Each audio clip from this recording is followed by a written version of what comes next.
Hello, everyone. We're doing the thing again. It's me, MZ, and him, Hajad. Probably should have gotten a What's up, guest this bros? week. Thinking about it, should have gotten someone. Oh well. This snake, as usual. There's what else happened? I won official room tours. No one cares. Uh, oh right. The tier shift. Crown Tundra came out. Not a tier shift. We have NFEs. There's chicken and Golbat and some other stuff that doesn't look relevant. Have you seen or played a single game with them? Nope, I've been prepping for Snake and stuff, so that's the only meta I've been playing. Yep, me neither. I haven't been prepping for Snake. I've just not been building new PU. I just haven't felt like it. Um, I mean, in theory, right? Chicken, worse, missing moves, no Sky Uppercut, no Z moves, but still, good at doing the same thing. Golbat beats a lot of things people think are really good right now. Yeah. Yeah, Talk's bat looks very scary, but not undealable with. I'm going to be interested to see how Chicken develops, because that is something that I generally think can be broken. Just because, missing aside, like I don't it's think still the there's. same combustion, and we're a bit weaker than we used to be. So yeah, I mean, I would find it unlikely, but we don't have Jellicent anymore. We don't have Lantern anymore. We don't have Swanna anymore. We're probably not going to have Cramorant after the tier shift. So it's not impossible, I guess. But I yeah, don't know. Mesprit. Think about it like that. Like Mashana Chicken's as well, just being crippled by Clang is back. So there's loads of things in its favor. still not that strong. Like, it doesn't beat, Alchemines. Not Appleton is the one I was thinking of. Galarian Corsola, Quillfish, Throw, that kind of stuff. Like anything that's just kind of fat, even if it doesn't That yeah, really have a type advantage. So that's probably where Chicken will fit yeah. in. Whereas Golbat, Maybe I'm pretty interested in Golbat more, just because of the things that people think are like broken or problems. It beats Lurantis. It beats Throw. It messes with Acid Armor and Calm Mind and Amnesia and like those fat body press and stored power stuff. It can mess with those pretty nicely with Taunt Talks. Um, but it doesn't like outright beat them. It gives you more options, but it doesn't immediately shut them down. It's good against Silvali's. It's good against Appleton. Like a lot of the things that are relatively pretty annoying, it beats, with the exception of Terrain and Berserker. But yeah, yeah, I think it kind of looks like it fits into this meta nicely. yeah. I'm a bit more skeptical just because I don't see a way of viably killing it, and it's just going to sit there and toxic and taunt everything. So it's not like you can just outlast it, if that makes sense. You can't just stay off of it. You have to be putting pressure on in some sort of sense. But Yeah, but I think we have the it would things be like interesting the to see how it develops. like. I think it just means that you need to be more ready with breakers that actually beat it. If you don't run Yeah, anything that can beat it, I think you'll get really fucked up by it. But I think as long as you have a plan going into the game, Golbat doesn't look insane. Just go in with your Pinkerchin, your Banded Berserker, your Mimes and Rhymes, and yeah. it But doesn't. all of that time, you have to be wary. Okay, I'm gonna have to keep this healthy enough to take a Brave Bird at any point, and it's not like Yeah, Brave Bird is weak, yeah. even if it's That's from a zero attack Golbat. that's the question for sure. I'm not saying it'll for sure be healthy, but I do. I would like something like Golbat. If it were to be balanced, that would be neat. That's where I come. Yeah, yeah. Ideally, we'd have Combustion as well because that would limit the attacking inshallah type of teams. But yeah, Or that would or be or, nice as well. or But bolster them with like just screens playstyles. yeah, we could do that as well. That would be Saki. Chicken screens, very fun. You want to get in some games? Not really, but let's do it anyway. Wow, why don't you want to get into some games? I'm pretty sure this week was pretty bad, wasn't it? Yeah, it could have been better. Some stuff was just really unfortunate. Um, we'll start with Zuri Chijay. It was probably the most straight up game, aside from one very funny set. Zeri is a team that 2 times the tap either built or had a large hand in helping build. I know that much. It's aside from the Golduck, it's like, yep, that's kind of basic offensive-ish team right now. Golduck's been a little less seen, but like it's still good. Um, and TJ has something a little bit more interesting, like both with Kanga Liepard cores, but TJ then also has Fat Alchemy and Crustle as two very different, like the smashing win con and the defensive win con. Um, Comes off a little more scattered, but might be the kind of thing where you're going, oh, one of my things is probably going to win, and I'll just have both of them so that one of them does the trick. I don't know. That came off a little more interesting to me, like a bit weirder of a team. Yeah. I think Zuri's team on the whole is just more like offensive and combative, whereas TJ's team it's a bit more respectful towards that defensive stuff, because on Zuri's team there isn't really a Liepard switching. I mean, like, you have Silvally, but that's not really what you're going to be switching into. What's it called, Liepard. So he's going to be struggling versus that. It's definitely a more offensively focused team than what TJ's is. And I feel like that's what TJ ended up suffering with in the game, is just constant offensive pressure and constant inability to check things with his defensive moves, if that makes any sense. Yeah, like very early on, they both set rocks, and then Zuri goes Lurantis. TJ doesn't have a Lurantis resist. Like, he has a half Lurantis resist. Like, he is Gorgeist, on which Lurantis gets the +4 and kills it, and is at 67%. That's like, ideally. I cap that. Ideally, something like TJ's team is so offensive that you don't really need to resist something like Lurantis, but it's not. It's just balanced enough with Gorg and Alchemy and Runerigus that you actually need to have a resist to something like that. So that's what I mean. It's like a little bit. It's not fat enough, but it's not offensive enough. Like, that's that kind of moment, Plus, I feel like, to be honest, I knew Zeri won as soon as TJ poltergeisted the Lurantis and saw that it was Bright Powder, because I feel like TJ is one to lose composure extremely easily, just generally. Yeah, I didn't even mention. As soon as I saw Bright Powder, I was just like, yep, TJ is definitely not winning this. He's fuming wherever he is at the moment. Bright Powder Lurantis is scummy and stupid, and I don't. It's just hilarious, to be honest. I don't even think it's funny. I just think it's sad. I guess since I've been playing Pokemon less and less over the course of my life, or over the course of the last 10 years, for example, if you had told me in 2015 that somebody was bringing a Bright Powder Lurantis versus you, or a Bright Powder whatever, like, I would have been like, oh, what a scumbag, why would you not use leftovers? Do you really rely on that much? But now I can see the sort of humorous side in it.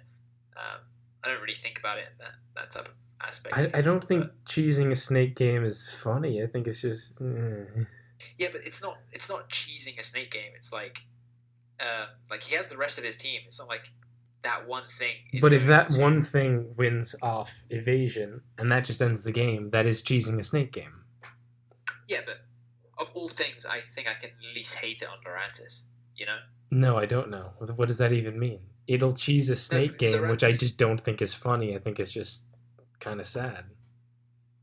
Because Lurantis is one of those Pokemon where you either have the resist to it or you don't, and if it dodges, it might be able to get past that resist. Exactly. That's what I'm saying. Yeah. It's sad. Yeah. We're both in exact agreement. That's what it does, and I'm saying that is cheesing. What do you mean that's not cheesing? Well, I don't think I mean it from the cheesing perspective. I think more like as a win con, maybe you're just trying to maximize odds. I'm not condoning it. Right, but if that cheesed someone, I wouldn't go haha. I'd just be like, well, that was silly. Like, it's just not. It's just not funny. That's all. Yeah. Anyway. Okay, maybe not. Game continues. TJ doesn't also has some issues with a workup poison volley, which that's just like poison volley is just generally really good because Silvali's stupid.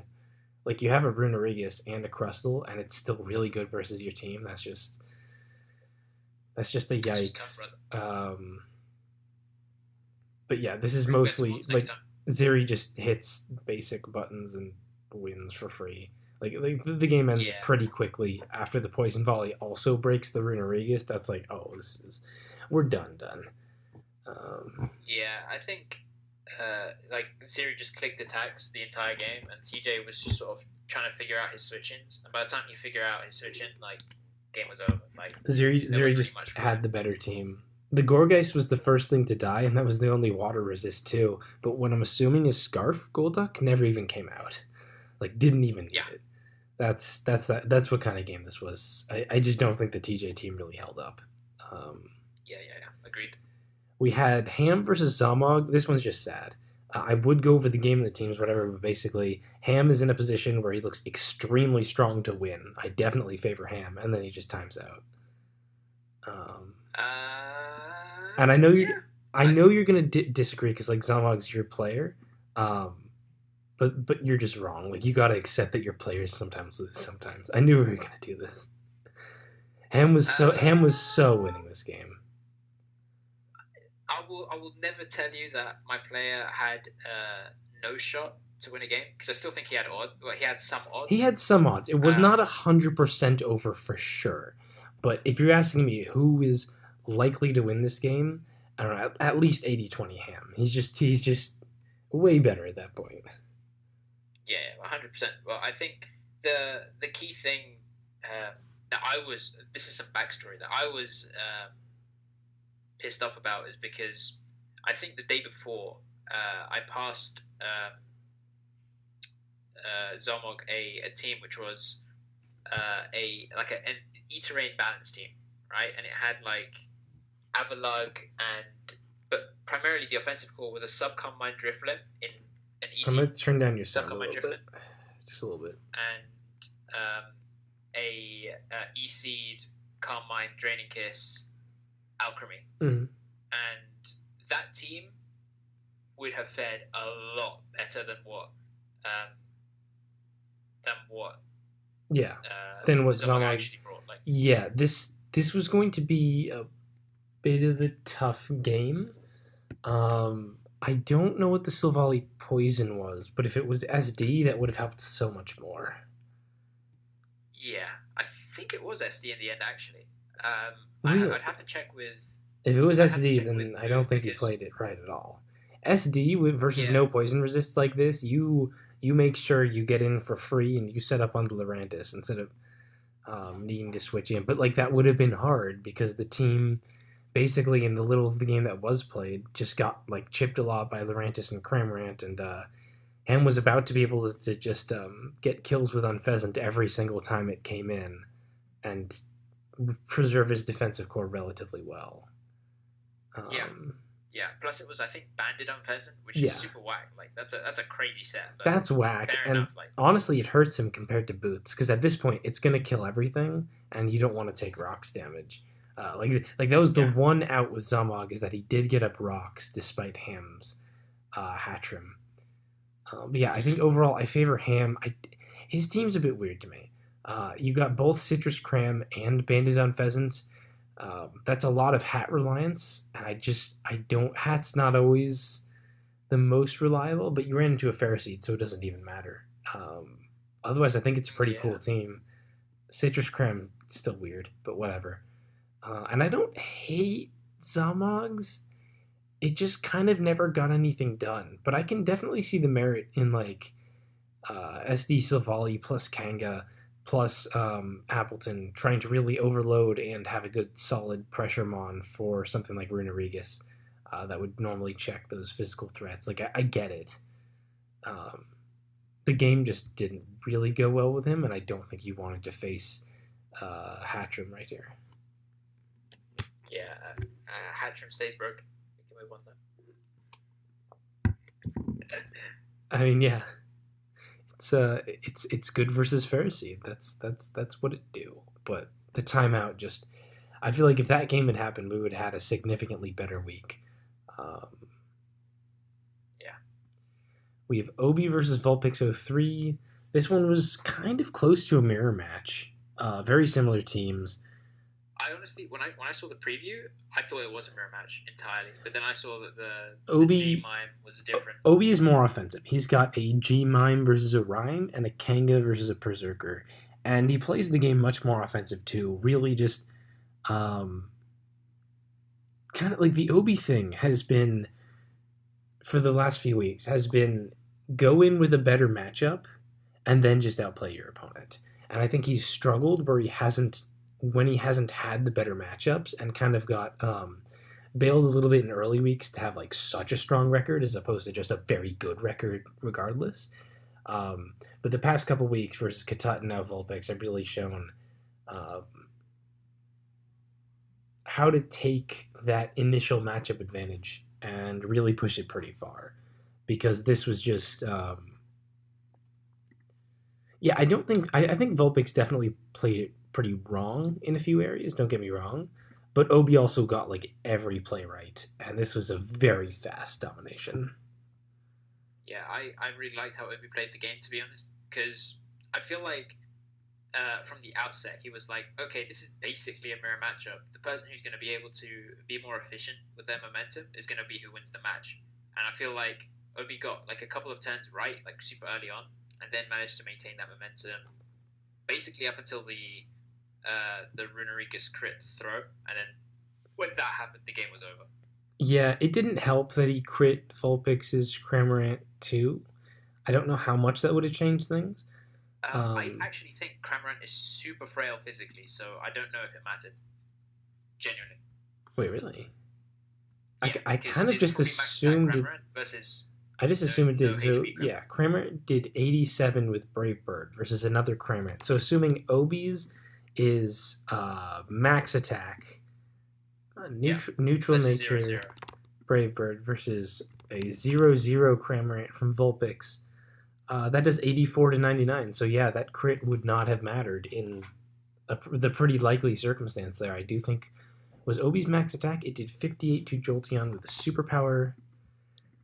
I mean, if it's superpower and Brave Bird, it's got to be max attack. There's no way you're putting max special attack on just Surf. That is a max attack Cramorant to do that much. So yeah, that crit didn't even matter then. Damn. Yeah. Yeah, and then there was a point where Obi gets into an Iron Defense Runerigus versus Bulk Up Throw match that I think Runerigus wins that if neither of them crit, right? Oh yeah, 100%.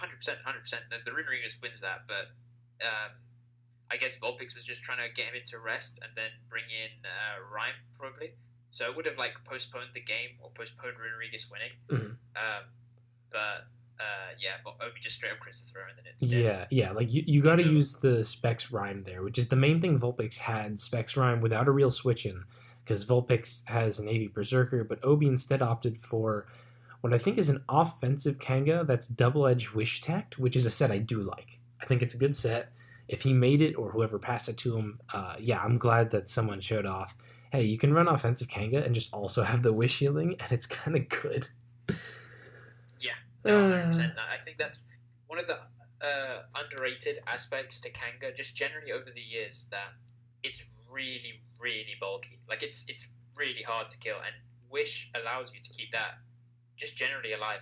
Last year it was Figgy Berry, just keeping Kanga alive for way longer than it had any right to being. But I feel like Wish in this meta where there's a bit more passive things, or the difference between the passive things and the offensive things is quite big in comparison to all the metas. So yeah, Wish offensive Kanga definitely is a good thing. Yeah, I think that's about all I have for the game. Once the throw got crit, that was just an easy cleaning up from Obi. Yeah, I was really happy with how Obi played that. I was impressed. Yeah. That brings us to the end, the final two games where you just have a real dropping off. First is Tlenet versus Kink. They both have pretty much full terrain offense teams. Like terrain is a bit balanced, but overall I would call these both offense teams. And Tlenet has almost nothing for opposing Electric Seed Drifblim, because terrain doesn't really prep for terrain. All he has is Calm Mind Alchemy that can 1v1 it, and it barely 1v1s it. and Kink immediately gets a Spadef drop the first the first hit on Alchemy with Shadow Ball, and that just ends the game. That Spadef drop beats it, and from there, Telenet just doesn't have anything for it. I don't think Telenet should have cheesed. I get Kink cheesing. You've been doing really poorly, and you're running into Telenet, but I don't know why Telenet brought something like this. I think it's pretty clear he could have just solided Kink out pretty well. I don't know. If I was Telenet, I would have brought a really fat team, like a near pseudo stool team. That's what he did the last 2 weeks. That's what. So like at best, what I get is he did that the last 2 weeks, and for someone like it is Telenet, this might just be what's comfortable for him. I wouldn't be that surprised if that's the real answer. I think my personal opinion is that if Telenet wants to change it up, I would have told him that to have a bit of faith in yourself, and your ability as a player, that even if you come up with like a slightly poor matchup, that you can outplay with something that you're far more comfortable with, rather than take a risk, which is using E-Terrain. That being said, I know I've said all that, but I genuinely don't think E-Terrain is that much of a fish. No, it's. I just think it's a genuinely good playstyle. It's not. I don't think it's that good at just stealing matchups, but I don't think it just loses matchups that hard too. Like you've still got the core of a balanced team in there, with like Pinkerton, Cramorant, Runerigus, Silvally, Poison. That's a fairly basic, balanced score right there. Same with Kink's team. I think Kink's team errs a little more on the fishing side. Like his final mons are just weirder. Golduck, Sand/Flareon feels like last meta, I feel like Kink's team is a bit more fat. I think that's just because I see a Flareon in comparison to Cramorant. I don't even think it's more fat. Like it doesn't. That's not really good versus Kanga or whatever. I don't know. Yeah, I have no idea what King's trying to go for, to be honest. It's really weird. Electric train team. Yeah, I don't understand what the point is of the supporting monster terrain he chose. Sandslash, okay. You've got like that roll compression rocker, fine. Golduck Flareon? I'm not sure I understand. Maybe. But it's an odd choice that I feel like just accentuates issues with things like Appleton. I don't know. I don't want to say it's that bad, and certainly Terrain, Telenet's team being Terrain just had extra nothing for Driftblim. That's just unfortunate. Yeah. I don't know. It's another one of these things where I just want to understand it. We had a similar thing like last week or 2 weeks ago with Ham's team. I was like, I don't know what it's going for. It doesn't really have a breaker. And then ZS told me after he listened to the cast, he told us, it's Endure Weakness Policy, Alolan Dugtrio, for like a surprise breaking thing. I'm like, okay, that makes so much more sense. Really recontextualizes like what the point of the team is. I get it. So I don't want to totally write King's team off. I don't. Why? Yeah, dude, you know what we need to do? I think we need to start doing press conferences, like, after people play their Pokemon games. Like, we're just, in Smogtools, we just start spamming ads at them when they come out of their games, and it's like, Ham, why did you use that Drifblim set? And then he's like, fuck off. And then in the Untier talk, well, when we decided to ask Ham what his Drifblim set was, he told us to quote, fuck off. And then, his team sucks. Progress. I think for the most part, you do find out. It's just when it's a non-mainer who made the team, or like a builder who's just not paying attention to the cast. You just don't. But like ZS has talked about his teams, Specs has talked about what Zeri's been running, that kind of stuff. So it's not bad. It's not a problem. It's not a huge problem, obviously, but it would be nice to have like the complete information. But in an ideal world, we need an ideal world for that to happen. Yeah. We can go through the final game really quick. Like I said, Bushmaster's already completely out. Piff just uses funny Trick Room team, haha. Katut has... It's a weird team, but it's a Katut team.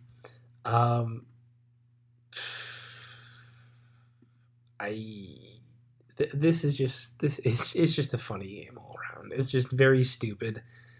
I just kind of want to hit the text. Katut goes AV Berserker on Behem, flinches with Ironhead, goes for Ironhead again, Behem goes for Trick Room, and then Behem Destiny Bonds kills the AV Berserker. Haha, funny interaction. Next haha, funny interaction, Piff goes Lurantis, Katut goes Avalugg. Piff, instead of Leaf Storming to 2-KO Avalugg, goes for Superpower, which is not going to 2-KO, but then crits Avalugg to get the 2-KO and just remove that. Very useful for Piff. That's haha interaction number 2. Haha interaction number 3. Katut is trying to do Destiny Bond shenanigans versus Lurantis. Destiny Bonds with Qwilfish, does not die till Leaf Storm, and then Lurantis outspeeds Qwilfish, which almost certainly used Revenge to underslow it. Destiny Bond Revenge Qwilfish. That's haha interaction number 3. Haha interaction number 4. Piff is facing Lurantis with his Porygon, and goes for Toxic instead of Trick Room, and then misses Toxic, and gets nothing and loses Porygon for nothing. Fortunately for him, setting Trick Room actually would have sucked because Throw ended up being faster. I'm not sure if he knew that though, because this is just a weird speed interaction. Like Throw naturally outsped Lurantis, which is not something you can necessarily rely on. Haha interaction number haha interaction number 5. It is pretty much the end of the game, and Katut assumes that Piff's Dreadnought, the last mon on his team, is not Scarf. I genuinely have no idea why. Trick Room teams almost always have some kind of priority or Scarf in the back just in case you have to revenge something. But Katut, for whatever reason, assumes it's not Scarf. Switches out Jolteon. When doing so, gives you less chances to dodge Head Smash. And then dodges Head Smash on the last turn to win the game anyway. Yeah. It was I cannot believe Katut managed to throw this game. But here we are anyway. Katut managed to win on a Head Smash dodge and keep his record up, which is good. Piff probably shouldn't go winless, but he doesn't need to win. The team's out already. Katut needs to win. But what the fuck was two different surprise Destiny Bond shenanigans in this game. Two. Can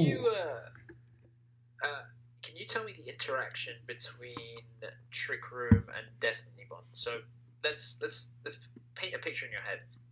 I'm playing you, and I've just set up Trick Room with my Behem. I've killed like a lot of your Pokemon, and now it's the final Trick Room turn. I click Destiny Bond on the final Trick Room turn, and you decide to not kill me. Right? Yeah. So what happens? You decide to... Trick Room goes down.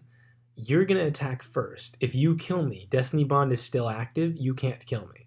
What you have to do is not kill me. Wait for me to hit another button, and then you can kill me. The Destiny Bond is still active until Behem hits another move. I see. So that's pretty good for Behem. Yeah. Of course, if you can kill them with that extra turn, then you probably could have killed them without needing to mess with Destiny Bond, though. So. Right, because I feel like it'd be a nice snowball, so to speak, where you're in that like last few turns of Trick Room, you click Destiny Bond, and then you can't kill it until Trick Room goes back up. Right, again. But your BM gets one extra turn, but it already had that extra turn if it just hit an attack instead of going for Destiny Bond. So unless they're like taking toxic damage or whatever, it doesn't really make much of a difference. In fact, it can hurt if they get lefties or whatever. There's definitely some fuckery there, don't get me wrong. That could be practical, but that's not really what Destiny Bond is for here. It's more for like, AV Berserker gonna pivot out, I'll Destiny Bond and kill it. Yeah. I was just curious about that interaction, to be honest, because that sounds really cool. That was this week. It's again one of those weeks that makes me thankful that most other low tiers and even OU just don't have great metas, so we don't look that much worse. Games like the ham timing out thing, especially that probably would have made this a much more acceptable week. That would have been like 3 pretty solid games, two ending with 2 funnier games. You can't win them all. Sure. Let's talk week 9 predictions. Final week, some teams are confirmed, some teams are fighting for a slot, but the only guaranteed eliminated team is still the Bushmasters. First up, we have Vulpix 03 versus Zomog. I don't know. They've both been fine. Yeah, I personally put 0 on Vulpix and 120 on Zomog. So, Yep, I think that is a reasonable prediction coming from you. yeah. We have Obi versus Piff. I will continue to just give Piff something fun because we're out. And I think Serpents are guaranteed. Let me check. Serpents are already guaranteed playoffs, and Bushmasters are guaranteed no playoffs, so this match doesn't really matter. Not really sure what we'll see from them. Obi might just want to keep his record up, though, considering like it's been so dominant, and that's just a fun thing to have. I don't know how much he cares. It would only be like a bragging rights thing, so we'll see how much happens with this game. Yeah. Obi is probably like 85. It's probably the closest to basically a whitewash game that you can get. Yeah. Given the circumstances of both teams. But that being said, I mean, his team is already in, so he might bring some fuckery and lose that way. So exactly. This is probably a high variance game. I wouldn't bet on it either way. Yeah, if Obi brings some fuckery, maybe there's a shot. Otherwise, you got to favor Piff. And I have no idea what Obi will do. You've got Ham versus Telenet. That's going to be pretty fun if Ham doesn't time out. Yeah, I don't know what is up with Telenet, dude. Like, there are certain matches where I watch Telenet and I feel like this guy's a world beater, bro. This guy's the best player in PU. And then there's other matches that you watch and he's just like, how is this guy in Snake? And it's he. To be fair to him, he's been improving a lot in the last couple of years, especially. And I think now, I think we've only seen him in PU for a couple of years. What does that even mean? As in in the time that he's been playing PU, he used to be not that great. Like he used to be the ladder kid or whatever, right? And now he's like really improving. But he needs to make, I think, in order to like cement his legacy or to cement his status as like a PU mainer like Snake player, he would need to be a bit more consistent. And I feel like if the Taipans make playoffs, which they have a shot at, if I recall correctly. You have to check on that. Let me see. Someone made a post about all the odds for the teams. Taipans have very low odds. Let's see. Taipans, if they win against the Leviathans, they need to win the close to plus 16 on the Leviathans. Lindworms have to win against the Mambas. Taipans have to get plus 14 against the Mambas. Rattlers and Cobras and Bushmasters all also have to win. It's almost impossible for Taipans to make it, especially considering Bushmasters, the worst team who went out very fast, have to beat the Serpents, which I think have been the best team or the second best team. I'm not sure. It's almost impossible for Taipans to make it. Okay, interesting. Then I'm just looking for like Telenet to just play his best and just come out with a comfortable win in this case. But that being said, Ham is more than capable of underhanding him and just fucking him over. Yeah, I think they've both been hit or miss so far. With their teams, and who's gonna hit? We have Katut versus Poek. My odds. Oh, sorry. Yeah, what are your odds? 52 to Telenet, and 48 to Ham. Okay, we have Katut Poek. This one is interesting. Lindworms are one of the two teams. I think. Yeah, Lindworms are already guaranteed playoffs, so TJ is not playing this week and letting just Poek take a shot at the best PU player. Or is Obi, like, people might call Obi the best, so that's not necessarily fair. But they're giving Poek a shot at Katut instead. I don't know what to expect from him. I think Katut has struggled the last 2 weeks. Took the loss to Obi and only won off a head smash dodge versus Piff. So I think he'll probably want to like come back with something solid and just grab a win for the Mambas, even though the Mambas are also guaranteed qualified. Yeah, so how it is, Mambas, Lindworms, and Serpents are all qualified.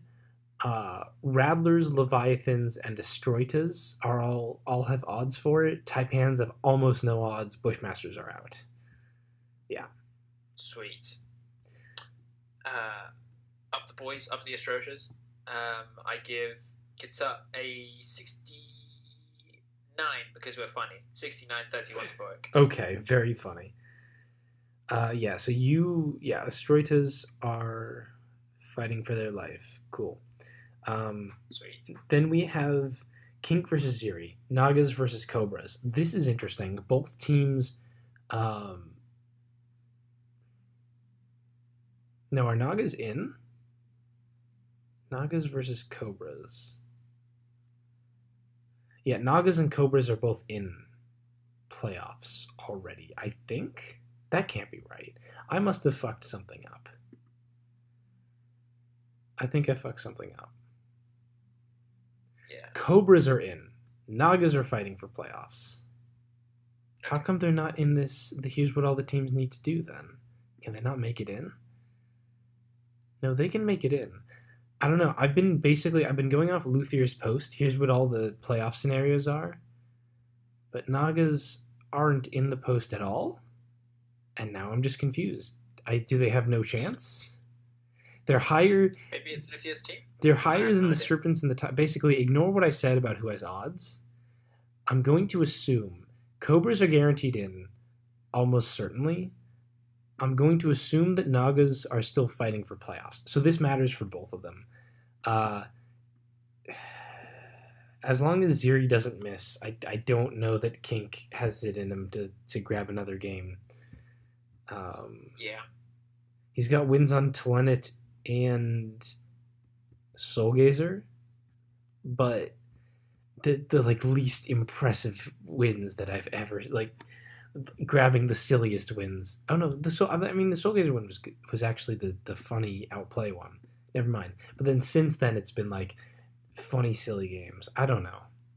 I gotta favor Ziri here. I don't know what's gonna happen. Yeah, I would also be funny in this slot and throw 69-31 in Ziri's favor, but we'll make it 70 because I'm not that funny. Okay.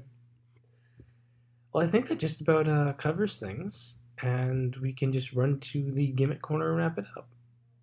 Let me see if I have anything. Like I said, I have not made any new PU since last week. I'll give a shout out to Specs Alchemy. I think it's legit not bad. It's not as good as the other sets, but it's not that bad if you want a funny Specs breaker. Gleam, Mystical Fire, Psychic is pretty legit in terms of coverage. Hits all the switch-ins that you would want to hit. So if people are just going to hard switch in Silvally Poison, the next time, it's going to be too low to take a Dazzling Gleam next time. It's going to be too low to take on pretty much anything. That kind of stuff. It's niche, but it can do what you need it to do. I don't think it's better than any of the other sets. I don't think it's super notable, but it's worth talking about. And now it hits Golbat too. Yeah, it's a cool thing. Are we going to move on to my ones? Yeah, that's all I got. Okay. So one of the sets that I was messing around with, but didn't really get to mess around with too much, was Grassy Seed Blossom with Quiver Dance and Strength Up and Giga and Sludge Bomb. That's one of the sets I've been messing around with. Just because Blossom, when you have the Grassy Seed up and you click Quiver Dance, it's very hard to kill. You mean Electric Seed? Plus, no, Grassy Seed. So what's set in grassy terrain? Groovy? Yep. So we're just off Pinkerton? No, we're just assuming Pinkerton gets banned in a future PU meta. Okay. So basically, Seed Blossom is the point. Yeah, sure. But I feel like Grassy Seed helps it with the Giga Drain being weakest Pierce. So I guess that helps. But yeah, this is a fun thing. It kills things, and well, actually no, it does not kill things. That's a complete lie. Okay. It just sits there. It just sits there and doesn't die unless you get toxic. In which case, yeah, it will die then. Yeah, but, I don't know. Just because I've seen people using Lilligant, Electric Seed Lilligant on terrain teams, and that kind of sounds better to me. Blossom, I don't Not know. as I feel bulky. like it could match up some stuff, but Blossom 1v1s Kanga. You can't do that with Lilligant. Like, straight up 1v1s it. wait, really? You can't do that with Unless it's toxic. Lilligant? With your seed Lilligant, you can't do that. Are you sure? Well, eventually Kanga wins. Like, Fake Out plus Double Edge plus, you know what I mean. Hang on, but like Lilligant, Kangaskhan, let's just say it's Adamant Silk Scarf versus a Lilligant. Let's say you're not even running bulk, which I think you should run some bulk at +1 defense. You do live a Fake Out Double Edge if there's no rocks. Not if there are rocks. But then Okay, it so might two be Fake Outs then and it might be damage. a sucker 50-50 because between if you can Giga Drain or not.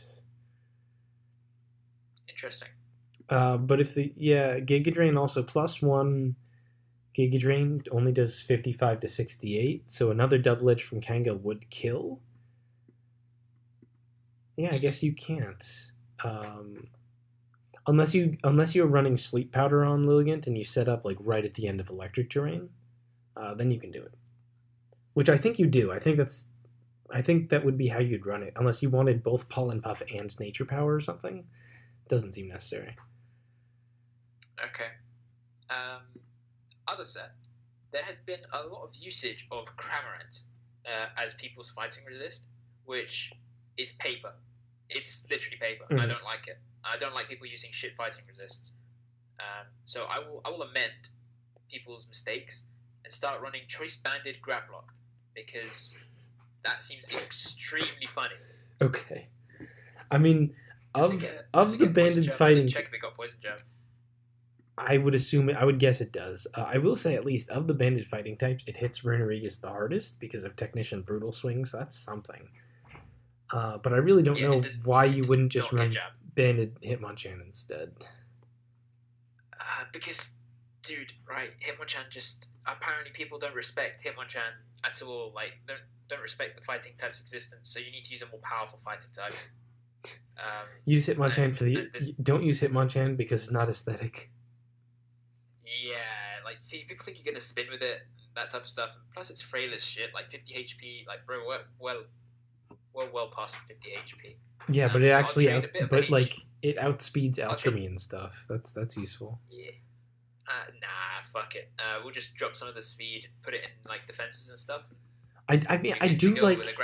Don't get me wrong. I do like Grablocked. Banded Brutal Swing with Technician is actually really not that bad at all. Let me see. Banded item Choice Band, Adamant, Technician, Brutal Swing versus a Max Runerigus is a clean, not to a KO because it Wandering Spirits off your Technician. But it does 52 to 61. That's pretty nice. Oh. Versus Silvally Poison. Let's say Silvally Poison, let's say it's 0-0. Brutal Swing does 47 to 56. Like that's the thing that makes me much more interested in it. Yeah, that is a cool calc. Also, just generally speaking, I was messing around with sub Life Orb Kadabra. That set was not as good as it like I guess anti-Shoutout to it. It's not as good as I thought it would be, but it's still.